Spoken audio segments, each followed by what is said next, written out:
ሐዋርያት ሥራ ላይ ስንመለከት አሕዛብን ወደ ቤተ መቅደስ አገባ ብለው ኃይለኛ ተቃውሞ ያደረጉበት በዚህ ምክንያት ነው። ግን ይሄ ምስጢር የቤተ ክርስቲያን ታሪክ ለማንም ነቢያት አልተገለጠም። ለማ ብቻ ተገለጠ? ለጳውሎስ። ጳውሎስ ነው ይሄን የጻፈው። እስከ ሶስተኛው ሰማይ የሄደ ሰው ምንም የቀረ ምልክት የለም። ምልክቶች ሁሉ ተፈጽመዋል። ክርስቲያኖች የሚነፉት መለከት በአዲስ ኪዳን ጸሎት ነው። መለከት በብሉይ ኪዳን የት ነበር የወረደው? ሲና ተራራ ላይ። አሁን ግን ሲመጣ ደብረ ዘይት ተራራ ላይ። ስለዚህ ለምናደርጋቸው ውሳኔዎች፣ ለምንናገራቸው ነገሮች፣ ለምንሰማቸው ወሬዎች ጥንቃቄ እናርግ። እሺ፣ እንዴት አመሻችሁ? እግዚአብሔር ይመስገን። አጭር ጸሎት አድርገን ወደ ትምህርታችን እንገባለን። በዘላለም ፍቅር የወደድከን እግዚአብሔር አባታችንና አምላካችን በዚህ ስፍራ ልንሆን የማይገባንን መርጠን እግዚአብሔር አምላክ በልጅህ በኢየሱስ ደም ቀድሰን በአንድነት በዚህ ስፍራ እንድንሆን ስለረዳህን ስምህ ይባረክ። እግዚአብሔር አምላካችን አሁንም በመካከላችን አንተ ተመላለስ። እግዚአብሔር አምላክ ሆይ ሕዝብህን ትባርክ ዘንድ ጸለይን። ክብር ምስጋና ሁሉ ለአንተ ይሁን በጌታ በኢየሱስ ክርስቶስ ስም አሜን። እሺ፣ ትናንት ከጀመርነው ቀጥለን ዛሬ ምዕራፍ 4 ዮሐንስ ራእይንና አንዳንድ ሀሳቦችን እናያለን። ትናንት በትንቢተ ዳንኤል ላይ የተቀጠረ 70 ሱባኤ ነበር ብለን ነበር። 70 ሱባኤ ማለት 7 ጊዜ 70 490 ዓመት እና በትንቢት የተነገረው ምንድን ነው? 69ኛው ሱባኤ ላይ መሲሁ መጥቶ ይገደላል፣ ይሰቀላል። ጌታ ኢየሱስ ክርስቶስ ተሰቀለ፣ ሞተ፣ ተቀበረ፣ ተነሳ በ30 ዓመተ ምህረት ላይ። ከዛ ጊዜ ጀምሮ ያለው ጊዜ የጸጋው ዘመን ይባላል፣ ወይም ደግሞ የቤተ ክርስቲያን ዘመን ይባላል። የቤተ ክርስቲያን ዘመን ድሮ በአይሁዶች ኪዳን ውስጥ እኛ የታሰበን አልነበረም። አሁን ግን በጌታ በኢየሱስ ክርስቶስ ደም ከአይሁዶች ጋር እኩልነትን አግኝተን በአብርሃም ኪዳን ውስጥ ታስበናል። ይህ ዘመን የቤተ ክርስቲያን ዘመን ይባላል። እስከ መቼ? እስከ ንጥቀት። ንጥቀት ሲመጣ 69 ሱባኤ አልፏል፣ 70ኛው ተብሎ ይቆጠራል። ስለዚህ ስለ እኛ ነው ጌታ ኢየሱስ ክርስቶስ ያን ዓመት 7ቱን ዓመት ያዘገየው። አሁን ስለዚህ ከእንግዲህ በኋላ ቤተ ክርስቲያን ከተነጠቀች በኋላ የሚኖረው ጊዜ አንድ ሱባኤ ማለት 7 ዓመት ማለት ነው። 7 ዓመት ብቻ ነው የሚቀረው። 7 ዓመት ውስጥ አይሁዶች በታላቅ መከራ ውስጥ ያልፋሉ። ምክንያቱም መሲሐቸውን አልተቀበሉም። እኛ ደግሞ ይህን እድል ተጠቅመን አሁን ላይ ያለው ዘመን ምን ይባላል? የአሕዛብ ሙላት። ድሮ በአይሁዶች ጋር ወደ መቅደስ አሕዛብ ይችላሉ መሄድ፣ ወደ አይሁድነትም መለወጥ ይቻላል። ግን የጥል ግድግዳ የሚባል ስፍራ አለ። የጥል ግድግዳ አሕዛቦች ከሰፈራቸው አልፈው ቤተ መቅደስ ውስጥ መሄድ አይችሉም። ግን ጌታ ኢየሱስ ክርስቶስ ደሙን ካፈሰሰ በኋላ ይሄ የጥል ግድግዳ ፈርሷል። ዛሬ አይሁዶችን ስታዩዋቸው ክርስትና እምነት ውስጥም ሌሎችንም አይቀበሉም፣ አይወዱንም፣ አይፈልጉንም። እነሱም በራሳቸው ኮንቴክስት ዘረኞች ናቸው፣ አይፈልጉንም ማለት ነው። ዝቅ አድርገው ነው የሚያዩት። ጳውሎስን ለዚህ ነው ሲቃወሙት የነበረው። በሐዋርያት ሥራ ላይ ስንመለከት አሕዛብን ወደ ቤተ መቅደስ አገባ ብለው ኃይለኛ ተቃውሞ ያደረጉበት በዚህ ምክንያት ነው። ግን ይሄ ምስጢር የቤተ ክርስቲያን ታሪክ ለማንም ነቢያት አልተገለጠም። ለማ ብቻ ተገለጠ? ለጳውሎስ። ጳውሎስ ነው ይሄን የጻፈው። እስከ ሶስተኛው ሰማይ የሄደ ሰው፣ ሰማይ ላይ ሆኖ ምስጢሮችን የተቀበለ ሰው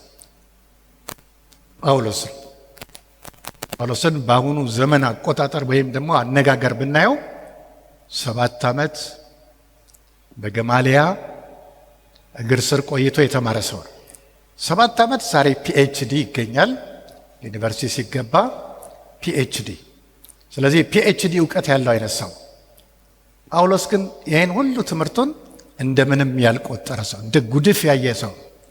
ከዚህም በፊት ለመናገር ሞክሬያለሁ። እንደ ጉድፍ ይላል።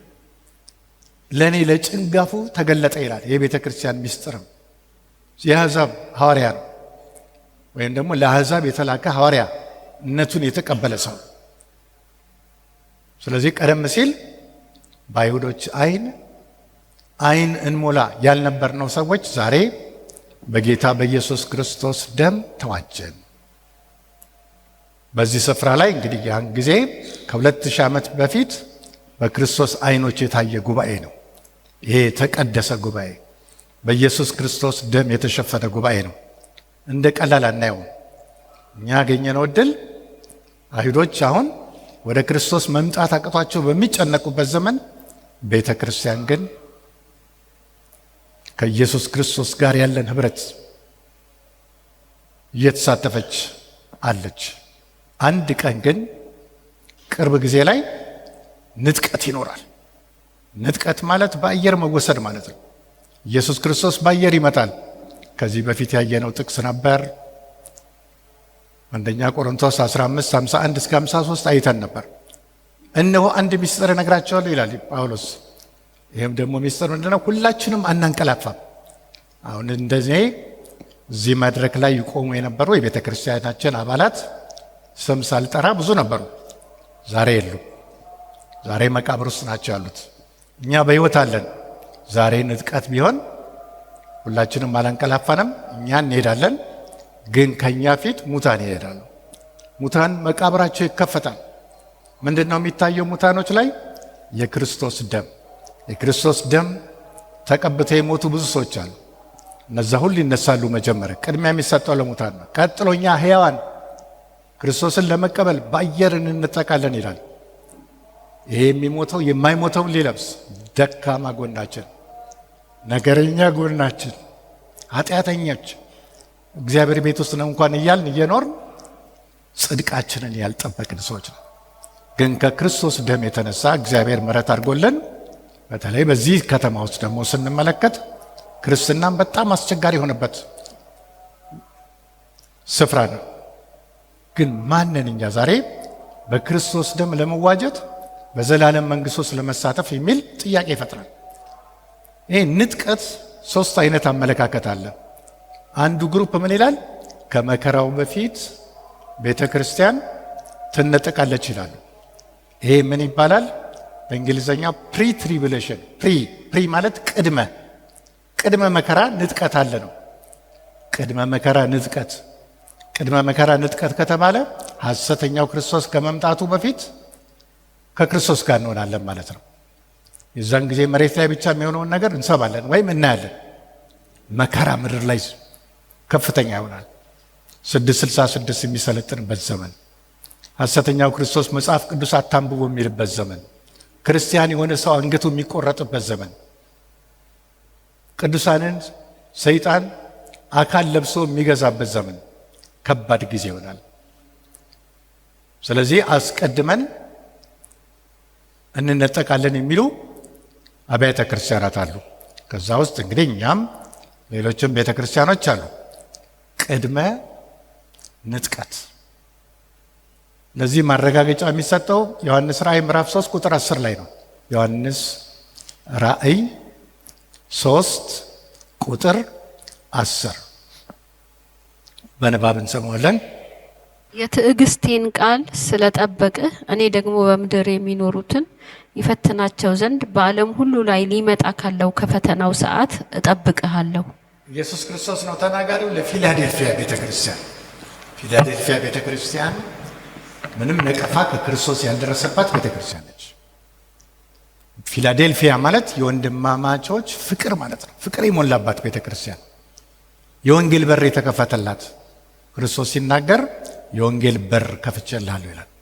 ማን ነው የወንጌል በር የከፈተላት? ለፊላዴልፊያ ቤተክርስቲያን የዳዊት ቁልፍ ያለው ይላል። የዳዊት ቁልፍ ልክ ባለፈው ጊዜ ላይ እንደተመለከትነው ስለ ክርስቶስ ደም ማስተር ኪ፣ ሁሉን ነገር ማድረግ የሚችል እግዚአብሔር። እሱ ከከፈተ የሚዘጋ የለም፣ ከዘጋ የሚከፍት የለም ለማለት ነው። ስለዚህ ከመከራው በፊት ታማኝ ስለሆንክ እወስድሃለሁ። ስለዚህ ፕሪ ትሪቢሌሽን ወይም ደግሞ ቅድመ ንጥቀት ለሚከራከሩ ሰዎች ይሄ ነው መሰረቱ። ከመከራው በፊት ቤተ ክርስቲያን ትነጠቃለች ነው፣ መከራ አታይም ለማለት ነው። ሁለተኞች መከራው መሀል ላይ ነው የምንነጠቀው የሚሉ አሉ። መከራው መሀል ላይ ሚድ ትሪቢሌሽን ይሉታል በእንግሊዝኛ። ትሪቢሌሽን ማለት መከራ ከላቲን ቃል የመጣ ነው። ትሪቢለም የሚል ቃል አለ፣ መከራ ማለት ነው። የ7 ዓመት መከራ አለ። እሱ ተጀምሮ መሀል ላይ እንነጠቃለን ብለው የሚያምኑ ሰዎች አሉ። ምክንያቱም እንዴት ነው የሚያስቀምጡት? አሁን ያለው አይነት ችግር፣ አሁን ሀገራችን ውስጥም ሌላም ቦታ ችግር አለ። ሃይማኖት ላይ ችግር አለ፣ በሰፈር ችግር አለ። ኦልሬዲ ተጀምሯል። ይሄው ነው የሚቀጥለው። ቀጥሎ ትንሽ ካየን በኋላ እንነጠቃለን የሚሉ የሚያምኑ ሰዎች አሉ።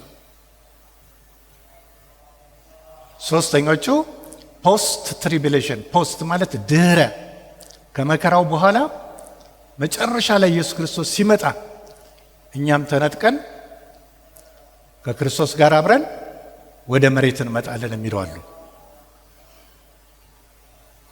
በመሰረተ ክርስቶስ በሙሉ ወንጌል በሌሎችም አብያተ ክርስቲያናት ውስጥ ሁሉ አይደሉም፣ ግን ቅድመ በሚለው ነው የሚታመነው። ቅድመ መከራ አሁን ስንመለከት ባለፈው ጊዜ ላይ እንዳየነው ክርስቶስን እንዳይመጣ የሚያደርግ ምንም የቀረ ምልክት የለም። ምልክቶች ሁሉ ተፈጽመዋል። አንድ ነገር አሁን እየጠበቅን ያለ ነው። ምንድነው እሱ? የሐሰተኛውን ክርስቶስ መገለጥ። ትናንትና ላይ ለመግለጥ እንደተሞከረው እስራኤል ሀገር ውስጥ 3ኛው ቤተ መቅደስ እየተጀመረ ጊደርም መሰዋት ተጀምሯል። ሊቀ ካህን ተሹሟል። ማን ነው የሚጠበቀው? ሐሰተኛው ክርስቶስ። ስለዚህ የኢየሱስ ክርስቶስ መገለጥ በቅርብ መሆኑን እናያለን። ሁልጊዜ በቅርብ ነው በቅርብ ነው ይባላል። አንድ ቀን ግን እንደዚህ የሚዘናጉ ሰዎች እድሉን ያጡታል። ስለዚህ ምን ተመልክተን ነበር ትናንትና ላይ? ነገር ግን ይላል ሉቃስ 21:34 ላይ በመጠጥ ብዛትና በስካር ስለ ትዳርም በማሰብ ያ ቀን በድንገት እንዳይደርስባችሁ ለራሳችሁ ተጠንቀቁ ይላል። ስለ ስካር ስንል ወይን ጠጅ ክርስቲያን አይጠጣም፣ መጠጣትም የለበትም ያ ማለት አይደለም። በኑሮ መስከረም አለ፣ በችግር መስከረም አለ፣ በቤተሰብ ነገር መጨነቅም አለ። ስለዚህ ልባቸው አይክበድ ነው የሚለው ኢየሱስ ክርስቶስ ሲናገር ነው። ስለዚህ ኢየሱስ ክርስቶስ መቼ እንደሚመጣ አናቅም። ሞትም መቼ ወደኛ እንደሚመጣም አናቅም። 2 ነገሮች ከፊታችን አሉ። አንድ የክርስቶስ ስውር አመጣጥ፣ የኢየሱስ ክርስቶስ ስውር መምጣት። መለከት ይነፋል። የሚሰሙት ግን ክርስቲያኖች ብቻ። 2 አይነት መለከት አለ። አንድ መሬት ላይ ሆነን የምንነፋው መለከት አለ። ክርስቲያኖች ባለፈው ጊዜ እንደተመለከትነው ክርስቲያኖች የሚነፉት መለከት በአዲስ ኪዳን ጸሎት ነው። መለከት ከምድራዊ አድራሻ ወደ ሰማያዊ አድራሻ የምንገባበት፣ የሀገራችንን ሁኔታ እየጸለይን የምናስለውጥበት፣ መንፈሳዊ ሕይወታችንን የምናሳድግበት ጸሎት። ጸሎት በጣም የተባረኩ ሰዎች አሉ፣ ጸሎት የሚጸልዩ። አዲስ አበባ ላይ ማላጆች ይሏቸዋል። ብዙ ጊዜ እናገራቸዋለሁ እኔም ስለማገኛቸው ማላጆች፣ ብዙ በጸሎት የሚበረቱ እናቶች፣ እህቶች። ድሬዳዋም እንደዛ ነው። በርቱ። ሰው ላያቀን ይችላል፣ ቤተ ክርስቲያን ላታቀን ትችላለች። አብርሃም ባያቀንም ቅዱስ የሆነ አምላክ ግን ያውቃል። ጉልበት ማበርታት፣ ምድራችንን ማስለቀቅ፣ ቸርቻችንን መጸለይ፣ እግዚአብሔር ሀገራችንን እንዲጎበኝ እንዲህ የሚጸልዩ ሰዎች አሉ። በጣም ብርቶች የሆኑ ሰዎች አሉ። እኔ ከዚህ በፊት እዚህ ከመምጣት በፊት 2013 ላይ ይሄን ነበር ሳይ የነበረው። የተገለጠልኝም ይሄ ነው። ጸሎት መቀስቀስ የለበትም። ክርስትና ለብ ያለበት ጊዜ፣ ሰዎች ስለ ክርስቶስ ከመስማት ይልቅ ፈቀቅ ያሉበት ጊዜ፣ ሌሎች ነገሮች ላይ የምናተኩሩበት፣ መጽሐፍ ቅዱስ ከማንበብ ይልቅ ፌስቡክ፣ ዩቲዩብ ላይ ሰዎች ያተኮሩበት ጊዜ። ትናንትና ለመግለጥ እንደሞከርኩት ያቺ ሴት ኤልዛቤል መንፈስ ምድራችን ላይ የሰለጠነበት ዘመን። ስለ ኤልዛቤል ከዚህ ፊት ስናገር ምን ብያለሁ? ኤልዛቤል በዓለም ውስጥ ትርጉሟ በሀገሯ ምንድን ነው? ያማረ አበባ ያማረች አበባ ነች። በዓለም ውስጥ ያማረው አበባ ቤተ ክርስቲያን ሲመጣ ምን ይሆናል? ቆሻሻ። በዕብራይስጥ ኤልዛቤል ማለት ጥርጊያ፣ ቆሻሻ ማለት ነው ብለናል። ትርጉሙ ይሄ ነው። በመንፈሳዊ ሕይወታችንም ስንመለከት ዓለም ላይ ያለው ነገር ሁሉ ጥርጊያ ነው። ለዓለም ግን ወርቅ ነው። ስሟ ማን ነው? ያማረ አበባ። በቤተ ክርስቲያን ስትመጣ ግን ቆሻሻ፣ ጋርቤጅ፣ ጥርጊያ ማለት ነው። ስለዚህ ዘመኑን መመርመር ያስፈልጋል። ዛሬ ክብር ያለው እግዚአብሔር የለም የሚል ሰው ሆኗል። ድሮ የእግዚአብሔር ሰው የሚባለው እግዚአብሔር አለ የሚል ሰው ነው። ድሮ ኮሙኒዝም ነበር ምክንያቱ።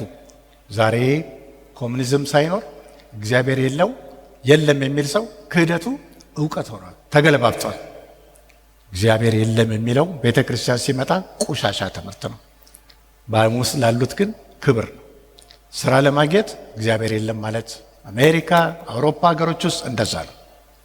ለዚህ ክርስቶስ ምጽአት በጣም መቃረቡን አውቀን ጥንቃቄ ማድረግ፣ ሁልጊዜ በመንፈሳችን ኦንላይን ማለት መስመር ውስጥ መግባት፣ ከእግዚአብሔር ጋር ተራክቦ ማድረግ። ባለፈው ላይ ለመጥቀስ እንደሞከርኩት የሀገራችን ሁኔታን ለመለወጥ እግዚአብሔር እየጠበቀ ያለው ጸሎት የሚጸልዩ ሰዎችን ነው። ሁኔታውን ለመለወጥ ጁን 17 በሰኔ 27 ላይ አንድ የእግዚአብሔር ሰው ቤኒን የሚሉት አለ፣ ዩጋንዳ ውስጥ ትልቅ ኮንፈረንስ እያደረገ ነበር። እዛ ላይ አንድ ሰውን አግኝቶ ኢትዮጵያዊ ነህ አለው። አዎ አለው። እግዚአብሔር እንደዚህ ይላል፣ ኢትዮጵያን በቅርብ ጊዜ ጎበኛለሁ ይላል። እግዚአብሔር ኢትዮጵያን እንዲጎበኝ ጸሎት ያስፈልጋል። ዳንኤል 70 ዓመት ይጠብቁ ነበረ እስራኤል ላይ መልስ እንዲመጣ ከባርነት እንዲወጡ። 70ኛው ዓመት ላይ ግን ምን አረገ? ጸሎት፣ ማቅ ለብሶ ይላል። ጾም፣ ጸሎት። እኔ በሆን 70ኛው ዓመት ላይ አመሰግናለሁ እያልኩ ወደ ምግብ ወደ መጠጥ ነበር የሚሄደው። ዳንኤል ግን መሬት ላይ ማቅ ለብሶ ይላል። ማቅ ለብሶ ስለ ህዝቡ ንስሐ ይገባ ነበር ነው።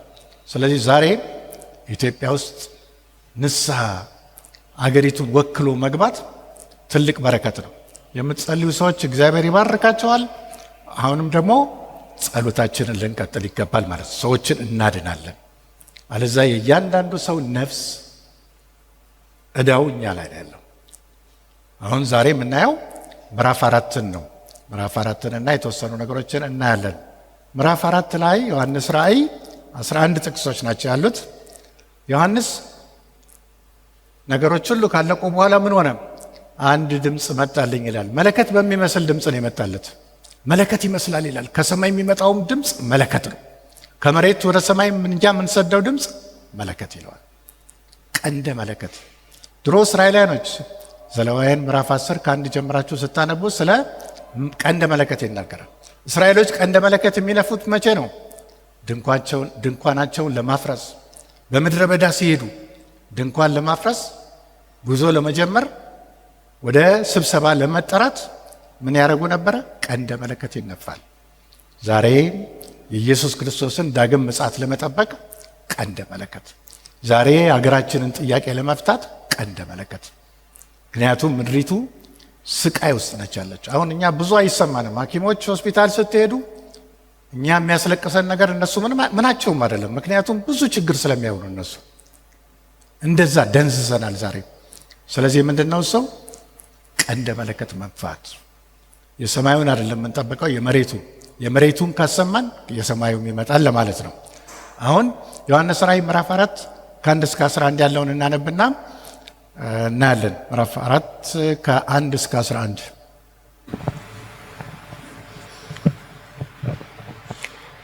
ከዚያም በኋላ አየሁ፣ እነሆም በሰማይ የተከፈተ ደጅ እንደ መለከትም ሆኖ ሲናገረኝ የሰማሁት ፊተኛው ድምፅ ወደዚህ ውጣና ከዚህ በኋላ ሊሆን የሚያስፈልገውን ነገር አሳይሃለሁ አለ።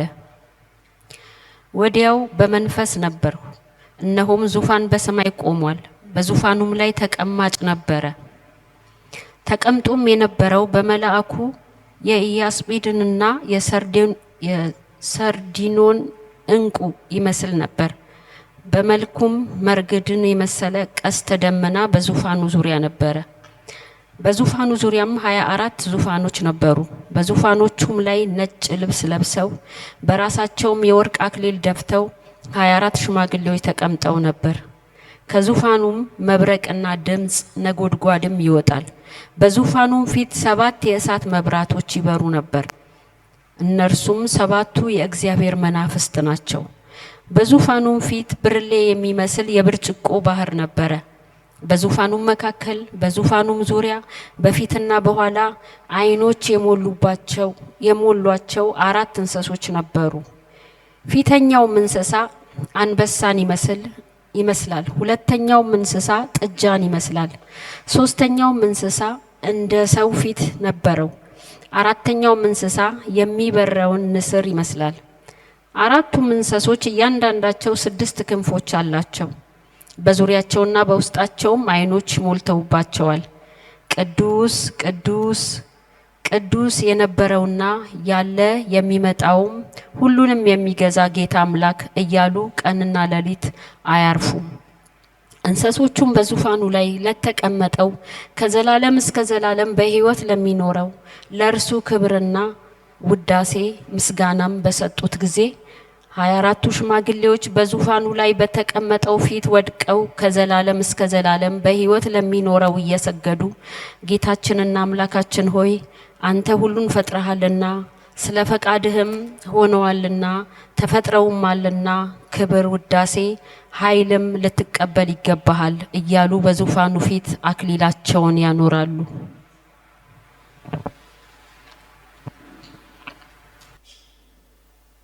እዚህ ላይ የምንመለከተው ዮሐንስ ድምፅ ሰማሁ ይላል። እንደ ፊተኛው አይነት ድምፅ፣ የመለከት የሚመስል ድምፅ ከዚህ ፊት ዮሐንስ ራእይ 1 ላይ ተመልክተን ነበር፣ ቁጥር 10 11 ላይ።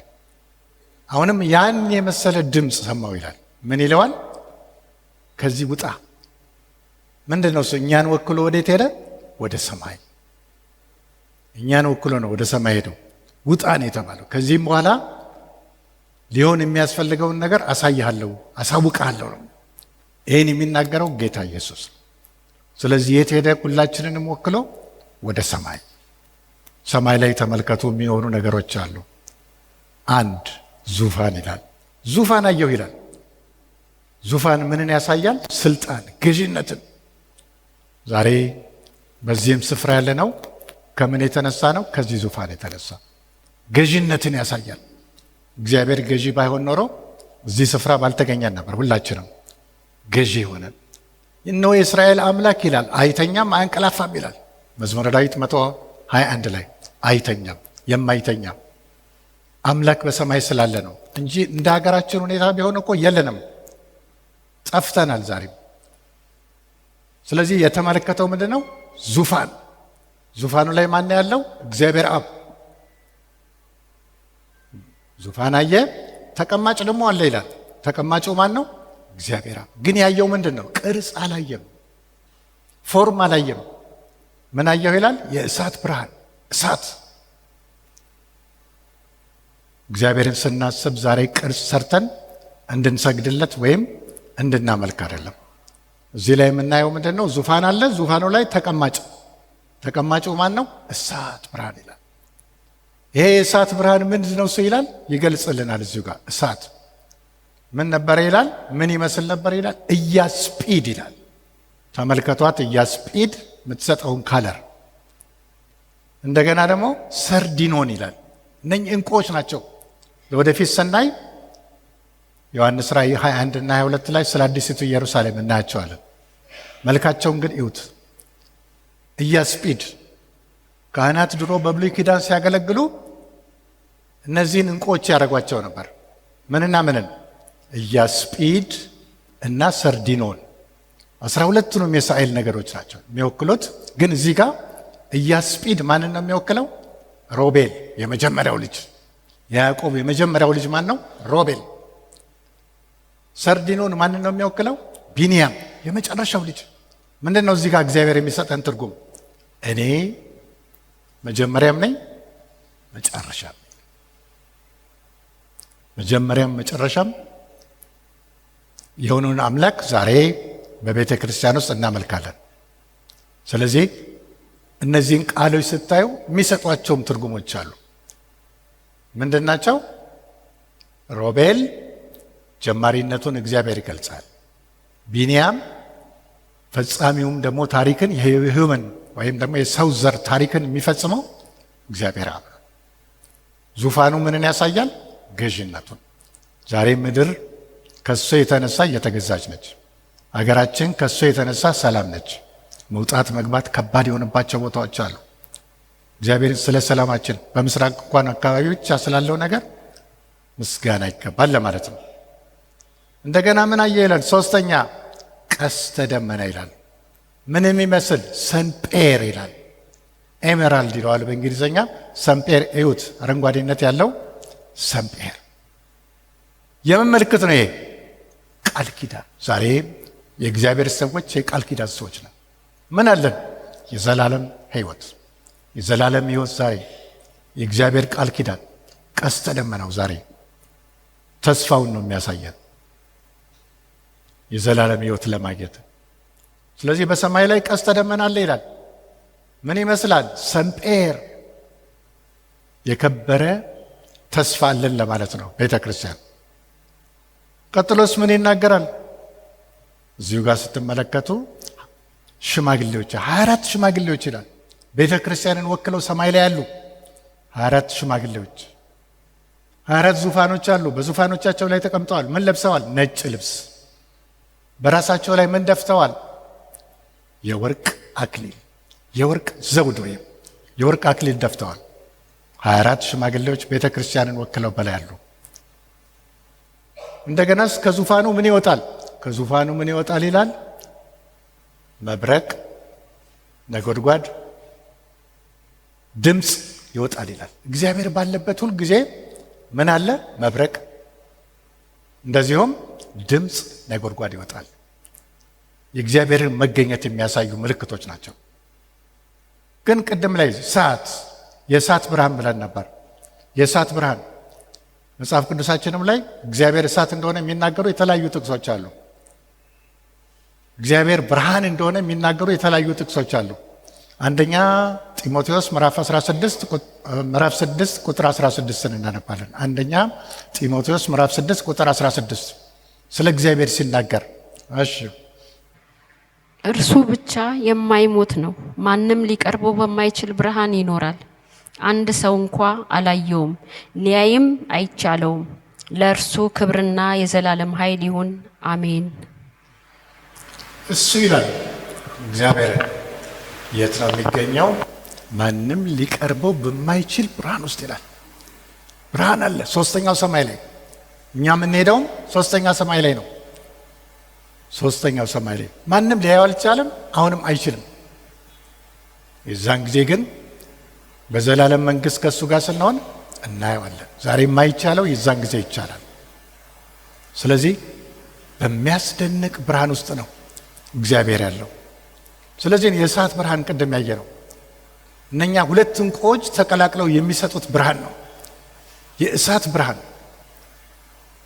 እንደገናም ስንመለከት ዘጸአት 3:2 ሙሴን እግዚአብሔር ሲያናገረው በእሳት ውስጥ ነው። ተመልከቱት፣ እናነባዋለን። ዘጸአት ምዕራፍ 3 ቁጥር 2 የእግዚአብሔር መልአክ በእሳት ነበልባል በእሾህ ቁጥቋጦ መካከል ታየው። እነሆም ቁጥቋጦው በእሳት ሲነድድ ቁጥቋጦውም ሳይቃጠል አየ። የእግዚአብሔር መልአክ ለሙሴ ታየው። በቁጥቋጦ ውስጥ እሳት አለ፣ ቁጥቋጦው ግን አይቃጠልም። የእግዚአብሔር መገኘት አለ፣ ቁጥቋጦው ግን አይቃጠልም። ሙሴ እንዲህ አይነት ነገሮችን ሳይ ጥያቄ ይፈጥርበታል። ስለዚህ ወደዛ ሄደ። ምንድን ነው እሱ ሚስጥሩ? እሳት አለ፣ ቋጥኙ ግን አይቃጠልም። እግዚአብሔርም ወደ እሱ እንደቀረበ አይቶ ማናገር ጀመረ። ስለዚህ እግዚአብሔር በምን ውስጥ ያናገራል? በእሳት። የእስራኤልን ሕዝቦች እዩ፣ ከግብፅ ወደ ከነአን ሲሄዱ በምንድን ነው የመራቸው? ቀን ቀን በደመና ሌሊት ሌሊት በእሳት አምድ ይላል። እሳት፣ እግዚአብሔር እሳት ነው። ዕብራውያን 12:29 ላይ እዩ። ዕብራውያን 12:29 ስለ እሳትነቱ ይነግረናል። ዕብራውያን 12:29 አምላካችን በእውነት የሚያጠፋ እሳት ነውና። አምላካችን በእውነት የሚያቃጥል እሳት ነው ይላል። የሚባላም ይላል የሚያጠፋን ያልነውን የሚያጠፋ እሳት። እግዚአብሔር ጠላቶቹን በእሳት ማጥፋት ይችላል። እሱም እሳት ነው። ይህን ነው የምንመለከተው። ቅድም ስንመለከት ከዙፋኑ ምን ይወጣላል? መብረቅ፣ ድምፅ፣ ነጎድጓድ። እግዚአብሔር ባለበት ስፍራ እንደዚህ ሶስት ነገሮች ከዙፋኑ ነው የሚወጣው። ሰማይ ላይ ነው ዮሐንስ የሚመለከተው። በመንፈስ ሆኖ ነው የሚያየው። ሰማይ ላይ ያለውን ነገር ነው ኢየሱስ ክርስቶስ የሚያሳየው። ምን ይወጣል? ሁልጊዜ ከዙፋኑ መብረቅ፣ ድምፅ፣ ነጎድጓድ ይላል። ዘጸአት ምዕራፍ 19 ከቁጥር 16 እስከ 19 እናያለን። ዘጸአት ምዕራፍ 19 ከቁጥር 16 እስከ 19። እንዲህም ሆነ በሶስተኛው ቀን በማለዳ ጊዜ ነጎድጓድና መብረቅ፣ ከባድም ደመና፣ እጅግም የበረታ የቀንደ መለከት ድምፅ በተራራው ላይ ሆነ። በሰፈሩም የነበሩት ሕዝብ ሁሉ ተንቀጠቀጡ። ሙሴም ሕዝቡን ከእግዚአብሔር ጋር ለማገናኘት ከሰፈር አወጣቸው። ከተራራውም እግርጌ ቆሙ። እግዚአብሔርም በእሳት ስለወረደበት የሲና ተራራ ሁሉ ይጤስ ነበር። ከእርሱም እንደ እቶን ጢስ ያለ ጢስ ይወጣ ነበር። ተራራውም ሁሉ እጅግ ይናወጥ ነበር። የቀንደ መለከቱም ድምፅ እጅግ በበረታና በጸና ጊዜ ሙሴ ተናገረ፣ እግዚአብሔርም በድምፅ መለሰለት። ተመልከቱ፣ በሶስተኛው ቀን ይላል። ሲና ተራራ ላይ ነው። ሶስተኛው ቀን ላይ እግዚአብሔር ምን አረገ? ተገለጠ፣ ወረደ ወደ መሬት። የዛን ጊዜ ምን መጣ? ድምፅ። የዛን ጊዜ ምን መጣ? መብረቅ። የዛን ጊዜ ከሰማይ ምን ተሰማ? የመለከት ድምፅ፣ ቀንደ መለከት ይላል። አሁንም ቅርብ ጊዜ ምን ይሆናል? በሶስተኛው ቀን ነው የሚለው እዚህ ጋር። አሁንም በሶስተኛው ቀን ክርስቶስ ሄዷል። አሁን ሶስተኛው ቀን ላይ ነው ያለነው። ቀኑን መናገር አንችልም፣ ግን አሁን በዚህ በያዝነው ሶስተኛው ቀን ላይ ምን ማለት ነው? ክርስቶስ ከመሬት ወደ ሰማይ ከሄደ 2017 ዓመተ ምህረት ነው። ሶስተኛ ሺህ ነው። ሶስተኛ ቀን የሚለው በእግዚአብሔር ዘንድ አንድ ቀን ለሺህ ዓመት፣ ሺህ ዓመት ለአንድ ቀን ይላል። ስለዚህ ሶስተኛው ቀን ላይ አሁንም በቅርብ ጊዜ ምን ይሆናል? እግዚአብሔር ይወርዳል። በብሉይ ኪዳን የት ነበር የወረደው? ሲና ተራራ ላይ። አሁን ግን ሲመጣ ደብረ ዘይት ተራራ ላይ። ምን ይፈጠራል? የዛን ጊዜ መንቀጥቀጥ። ሰዎች ሁሉ ሲመለከቱት ይንቀጠቀጣሉ። አምላካችን አይደለም እያሉ የሚሳደቡ ሁሉ ይደበቃሉ። ምን ድምፅ ይመጣል? ቀንደ መለከት፣ ፍርሃት ምድር ላይ ይመጣል። እኛ ግን ከእሱ ጋር አብረነው ወደ ደብረ ዘይት ተራራ ላይ እንወርዳለን ማለት ነው። ስለዚህ ቅርብ ጊዜ አድራሻችን ኢትዮጵያ ሳይሆን አየር ላይ ወጥተን በአየር ደግሞ ወደ ደብረ ዘይት ተራራ ይሆናል ማለት ነው። አገልግሎታችን ኢትዮጵያ ውስጥ ብቻ አይደለም። በሺው ዓመት ጊዜ ከክርስቶስ ጋር ስንሆን ዛሬ ያላየናቸው ብዙ ሀገሮች አሉ። በየሀገሩ ክርስቲያኖች አገልግሎት የሚቀበሉበት ወቅት የእግዚአብሔር መንግስትና ካህናት ይሆናሉ ይላል።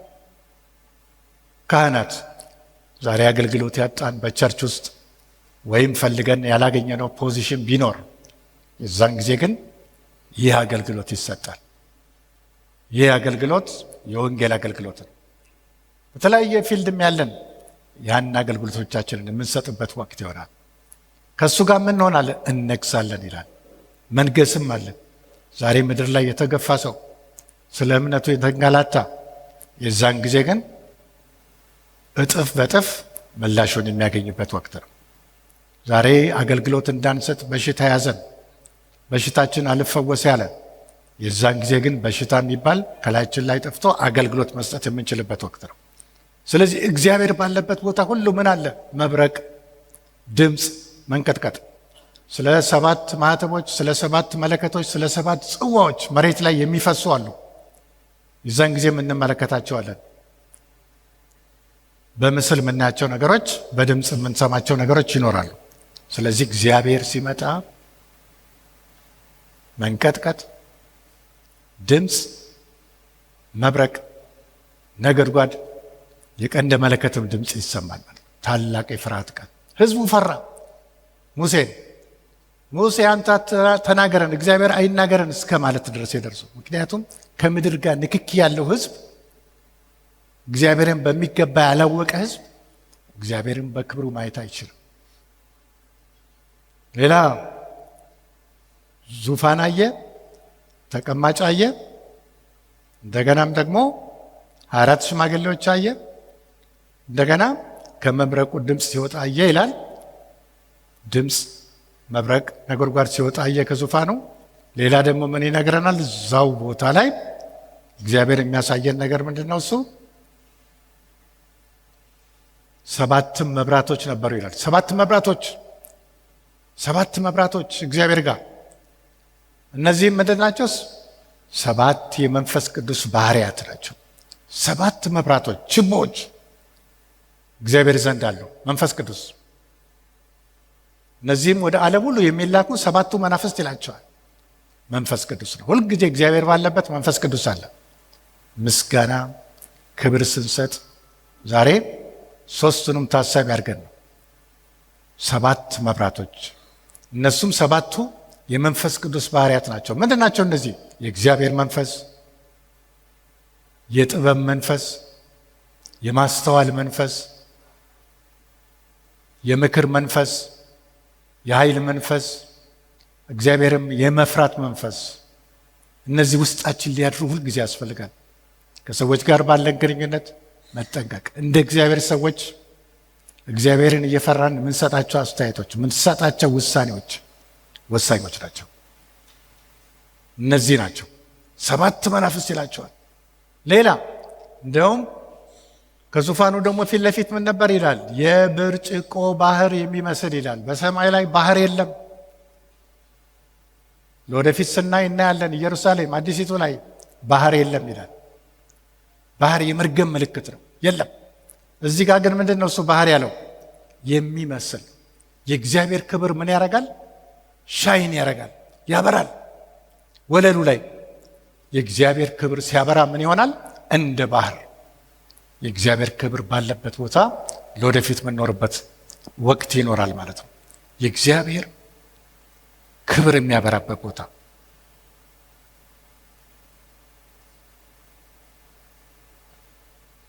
ቅድሙም ላይ ያልጠቀስነው ነገር አለ። ዘካርያስ 2:5 እናነባዋለን። ዘካርያስ 2:5 ከዚህ ከእግዚአብሔር እሳትነት ጋር ተመልከቱት። ዛሬ እግዚአብሔር እንዴት እያደረገ እየጠበቀን እንደሆነ ነው። ዘካርያስ ምዕራፍ 2 ቁጥር 5 እኔ በዙሪያዋ የእሳት ቅጥር እሆንላታለሁ፣ በውስጧም ክብርን እሆናለሁ ይላል እግዚአብሔር። ኢየሩሳሌምን ነው ተመልከቱ። ዛሬም በማዕከላችን ምንድን ነው? እሱ እግዚአብሔር በማዕከላችን ክብር፣ በዙሪያችንም የእሳት ቅጥር ይላል። የእሳት ቅጥር አናያቸውም። መላእክት አሉ እኛን የሚጠብቁ። የእሳት ቅጥር ቸርችን የሚያዩ የእሳት ቅጥር አለ።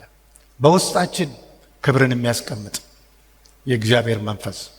ስለዚህ እግዚአብሔር ዛሬ እሳትነቱ በቅጥርነትም ነው፣ ክብሩ በውስጣችንም ነው። ጠላት እንዳይነካን ለማለት ነው።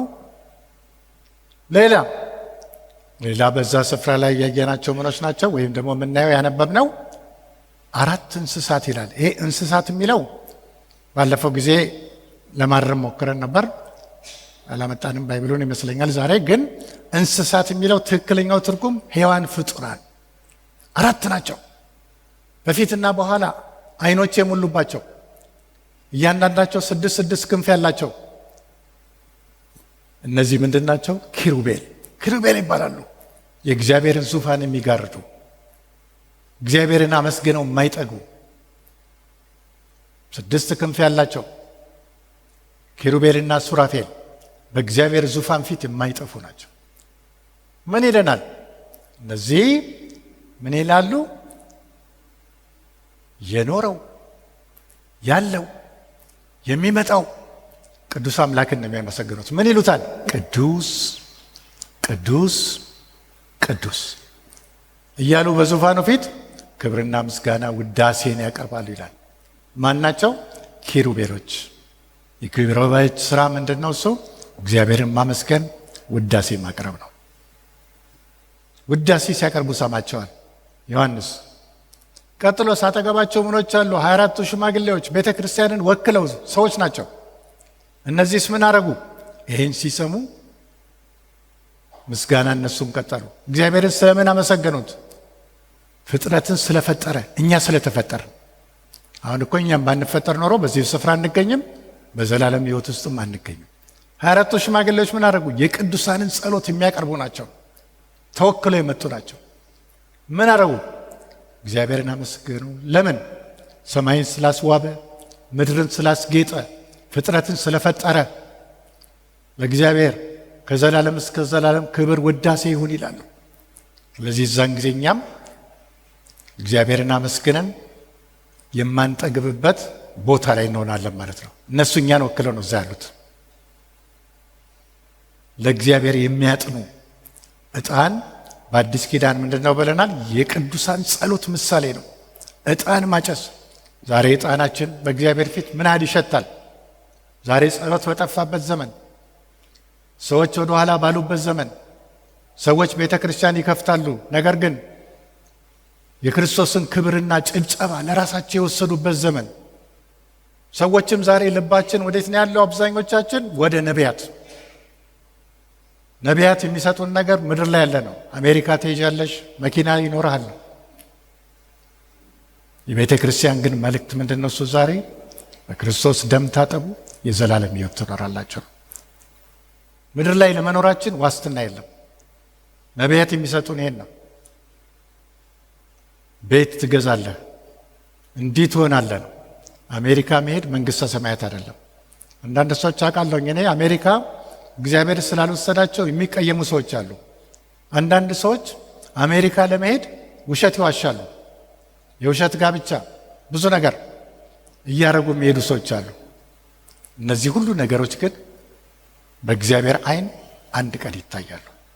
ስለዚህ ለምናደርጋቸው ውሳኔዎች፣ ለምንናገራቸው ነገሮች፣ ለምንሰማቸው ወሬዎች ጥንቃቄ እናርግ። ከዚህ በፊት ተናግሬያለሁ። መርዝ በምን ይገባል? በዓይን። መርዝ በምን ይገባል? በጆሮ። መርዝ በምንሰማው ወሬ፣ በምናየው፣ በምንናገረው መርዝ ይገባል። ዛሬ ሰው ልጅ በምን ወዳጅ ሆኗል? ፌስቡክ፣ ዩቲዩብ ፕሮግራም እያለ ሰው ዛሬ ሲኒማ ማየት ይፈልጋል። ለእግዚአብሔር እንኳን በምሽት በቤቶቻችን ውስጥ ስንሆን ቴሌቪዥን ላይ ትኩረት የምንሰጠው ለምንድን ነው? ለፊልሞች ሆኗል። ፊልሙ እስኪያልቅ ድረስ አንጸልይም። መጨረሻ ደቂቃ ላይ እናመስግን ተብሎ ተጸልዮ የሚካሄድበት ነው። ፊልም ማየት መርዝ በጆሮ ያስገባል፣ መርዝ በዓይን ያስገባል። ስለዚህ እንደ ክርስቲያኖች መኖር ይኖርብናል። ዛሬ ከአሕዛቦች ጋር ያልተለየንበት ዘመን፣ የእግዚአብሔር ሰዎች ከእግዚአብሔር ሰዎች ጋር ህብረት የጠፋበት ዘመን፣ ከእግዚአብሔር ሰዎች ጋር ህብረት ከማድረግ ይልቅ ከአሕዛብ ጋር ግንኙነት ማድረግ ያለበት የተፈጠረበት ዘመን ነው። ስለዚህ 24ቱ ሽማግሌዎች ምን አደረጉ? ቀጥሎ 24ቱ ሽማግሌዎች ምን አደረጉ ይላል? አክሊላቸውን ተነሱ። አክሊላቸውን ምን አደረጉት? ጣሉት መሬት ላይ። በማፊት በእግዚአብሔር ዙፋን ፊት። ምን ማለት ነው ትርጉሙ? አክሊላችን አይገባንም፣ እንካ ውሰድ፣ ክብሩን አንተ ውሰድ፣ አንተ ውሰደው ክብሩን ነው። 24ቱ ሽማግሌዎች ክብራቸውን ጣሉት። የወርቅ አክሊል። ዛሬ የወርቅ አክሊል ማን ነው እሱ የሚጥል? በሰማይ እግዚአብሔር የሰጠንን ነገር ጣሉት። ለአንተ ክብር ካንተ የተነሳ ነው፣ አይገባንም ነው። ምዕራፍ 4 ላይ የምትመለከቱት ምንድን ነው? እሱ ይህን ታሪክ ነው። ምዕራፍ 4 ላይ 2 ጊዜ ለእግዚአብሔር አብ ክብር ምስጋና ቀርቧል። 2 ጊዜ አምልኮ ቀርቧል። 2 ጊዜ በእንስሶቹም በሽማግሌዎችም። ምዕራፍ 5 ላይ ደግሞ ለየት ያለ ታሪክ አለ። ምንድነው እሱ? ምዕራፍ 5 ላይ የምንመለከተው እነኚሁ ሰዎች አሁንም አሉ፣ ግን እግዚአብሔር በቀኝ እጁ አንድ መጽሐፍ ይዞ ይታያል። እግዚአብሔር ምንድነው እሱ? መጽሐፉ ውስጡ ያለው ውስጡ ሚስጥር አለው። ስማችን አለ እዛ ላይ። ምን የሚል ነው? ወደ ሰማይ የሚሄዱ ልጆቼ ብሎ እግዚአብሔር ያስቀመጠው ማህተብ፣ በማህተብ የዘጋው መጽሐፍ አለ። ይሄ መጽሐፍ ከተከፈተ ነው ወደ ሰማይ መሄድ የምንችለው። ግን መፍታት የሚገባው ማን ነው ይላል መልአኩ። ድምፁ በሲኦል ተሰማ፣ ድምፁ በሶስተኛው ሰማይ፣ ድምፁ በሌሎች ፕላኔቶች ሁሉ ተሰማ። ማን ነው እሱ? መጽሐፉን ከፍቶ እኛን ወደ ሰማየ ሰማያት ማድረስ የሚችል በማኅተም የተዘጋ ሚስጥር የሆነ ስማችን ያለበት መጽሐፍ። በእንግሊዝኛው ላይ ስክሮል ይለዋል። ስክሮል ማለት ጥቅል መጽሐፍ፣ በብራና የተጻፈ መጽሐፉ ደግሞ በፊትም በኋላም የተጻፈ ነው፣ በውስጡም በውጭው። ምን ያህል አስፈላጊ መጽሐፍ እንደሆነ ነው የምናየው። ዓለምን ከፍጻሜ የሚያመጣ ኃጢአተኞች ወደ ገሃነም እንደሚገቡ የሚናገር፣ ምድርና ፕላኔቶች ሁሉ እንደሚጠፉ የሚናገር፣ እኛን መድረሻችንን የሚገልጽ፣ የክርስቶስን ደም ክብር የሚሰጥ መጽሐፍ። ማን ነው እሱ መጽሐፉን ሊፈታ የሚችል? ተፈለገ። የት? በፕላኔቶች ሁሉ ተፈለገ፣ በኢትዮጵያም ተፈለገ።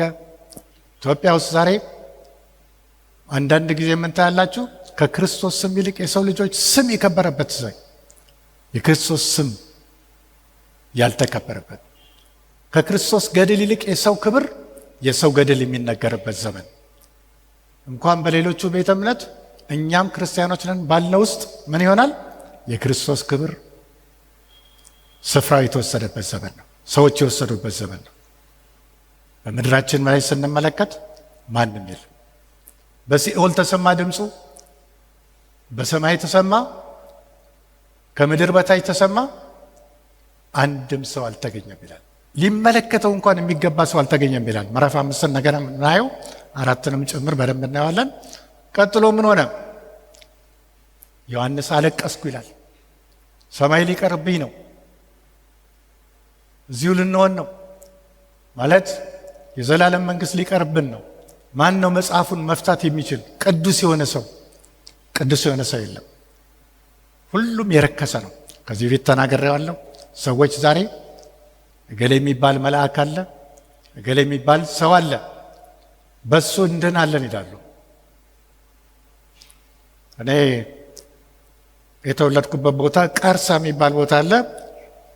እንደው እግዚአብሔር ከስንት ነገር አንስቶ ከትቢያ አንስቶ ያደረሰኝን ነገር አየሁና እንደው ይሄን ቦታ ይጀልኝ ብዬ ከ70 ዓመት በኋላ አይኔም የጠፋው እዛ ነው። ሄድኩኝ ጊዮርጊስ ቤተክርስቲያን የሚባል ጊዮርጊስ የሚባለው ቤተክርስቲያን ከስሄድ ረድኤቱ እንዲከተላችሁ ተሳለሙ አይነት አለው። ረድኤት ዛሬ ያለው እግዚአብሔር ጋር ብቻ ነው። ጊዮርጊስ 7 ጊዜ ተነሳ የሚባለው 100 ጊዜ ቢነሳ አያድንም። የዛን ጊዜ መጽሐፉ ሲመጣ ጊዮርጊስ የለም፣ ጊዮርጊስም ሊፈተው አይችልም። ሊመለከተው እንኳን የሚገባ ሰው የለም ይላል። ሊመለከተው የሚገባ ሰው የለም፣ ወይም የተገባው ሰው የለም ይላል። ክርስቶስ ሊያድነን ሲመጣ ምን ነገረ? የተጠየቀ ነገር ነበር። 3 ነገር። እንስሳት አይችሉም ሊያድኑን። ኃጢአታችንን አያነጹ፣ ይሸፍኑታል፣ ግን አይጸዳም። በየጊዜው ደም መፈሰስ ነበረበት በብሉይ ኪዳን። አሁን ግን እግዚአብሔር ምን አረገ? ከምድር ጋር ንክኪ ስላላቸው አያነጹ። እግዚአብሔር ምን አሰበ? 3 ነገሮች። 1 ከሰው ጋር ዝምድና ያለው ሰው፣ ከሰው ጋር ዝምድና ያለው ሰው ተፈለገ።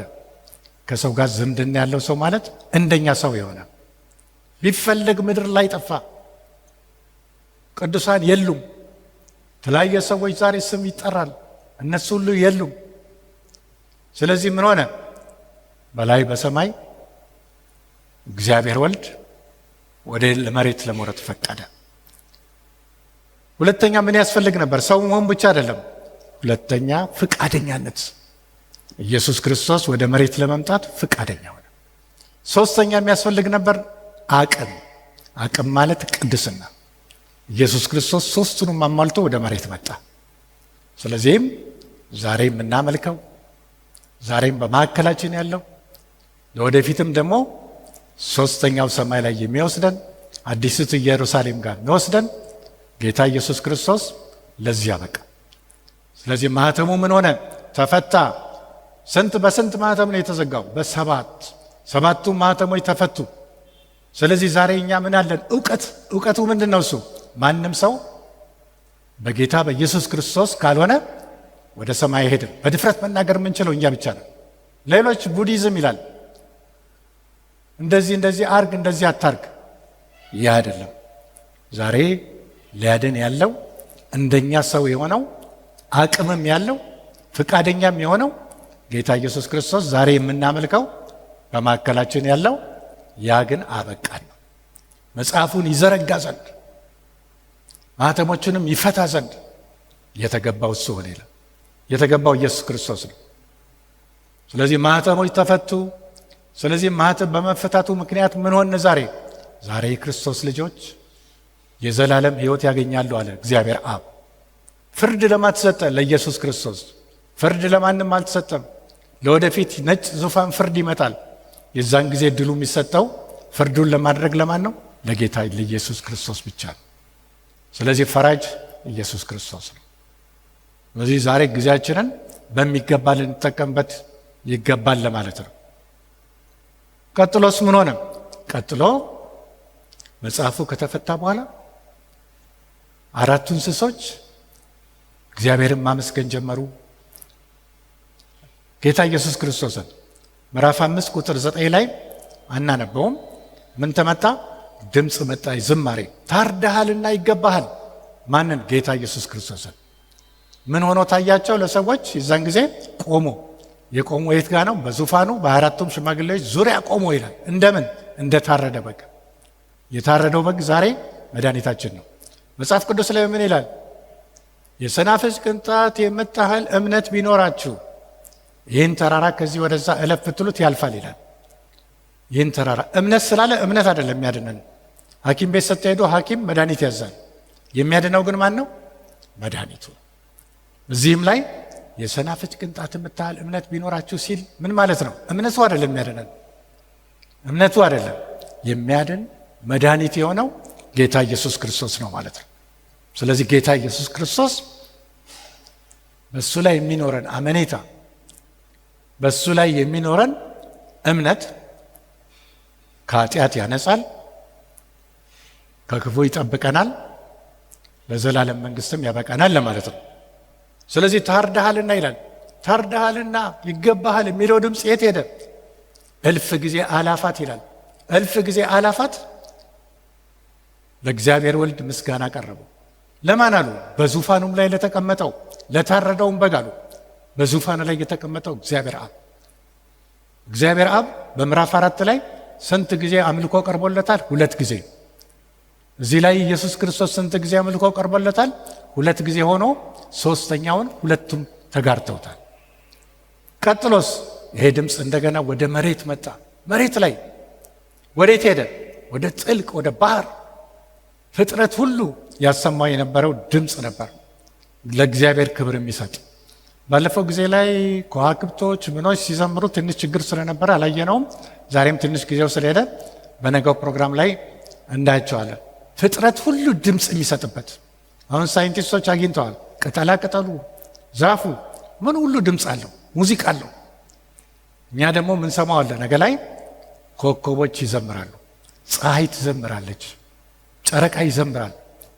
148 መዝሙር 148 ከ1 እስከ 3 እናየዋለን። መዝሙረ ዳዊት 148 ከ1 እስከ 3 መዝሙር ዳዊት ላይ ዳዊት የሚናገረው ነገር አለ።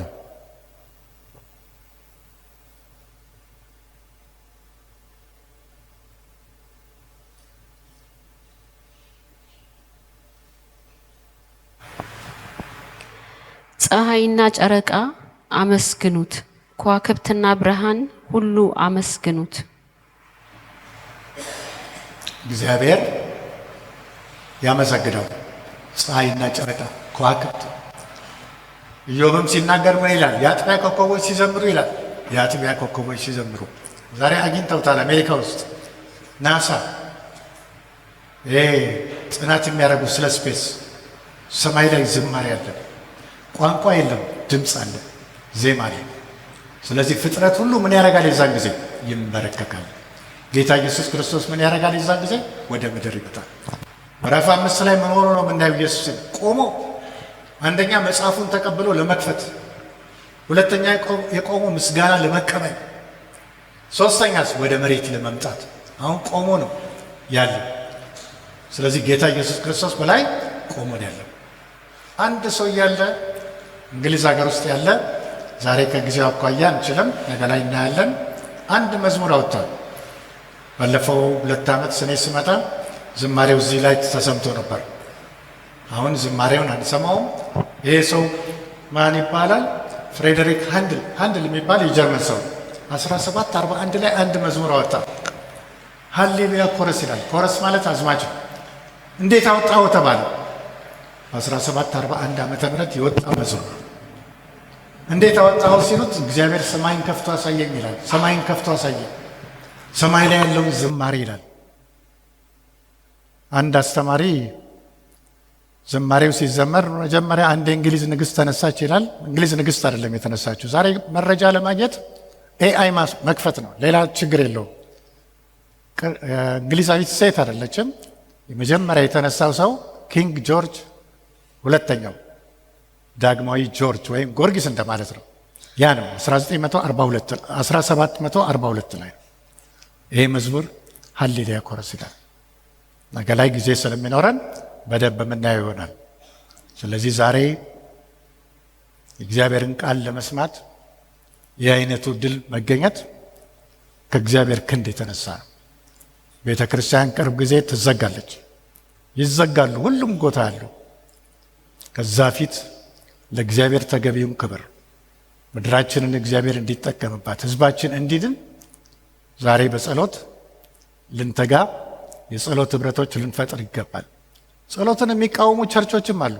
ጸሎት አዲስ አበባ ላይ ሲነግሩኝ አንዳንድ ማላጆች አሉ። እዛ ቸርቾቻችን አይፈቅዱልንም ይላሉ። ጸሎት እንዳይጸለይ አይከለከልም። ቸርች ቅጥር አልፎ ይሄዳል። ጸሎት ዩኒቨርሳል ቸርች፣ ዓለም አቀፍ ቸርች ነች ለወደፊት እኮ የምትኖረው። ለዛ ተዘጋጁ። ህንፃን አታክብሩ፣ ህንፃን አታምልኩ። ሊመለክ ያለ ቅዱስ አምላክ ብቻ ነው። ስለዚህ ህንፃ ላይ ትኩረት መስጠት የለብንም። የእግዚአብሔርን ስም ከሚጠሩ ስህተት የሌለባቸው ትምህርቶች ጋር ሁሉ ጸሎት ህብረት መፍጠር እጅግ በጣም ወሳኝነት አለ። ስለዚህ እግዚአብሔር ዛሬ ከተማችንን ይጎብኝ፣ እንደገናም ደግሞ በረከቱን ያውርድ። ብዙ ሰዎች በወንጌል ወደ ክርስቶስ ይምጡ። ክርስቶስም ሲመጣ ከዚህ ጉባኤ ውስጥ አንዳችንም ሳንጎድ በአየር ለመቀበል እርሱን ያብቃል። ጸልይና እንጨርሳለን።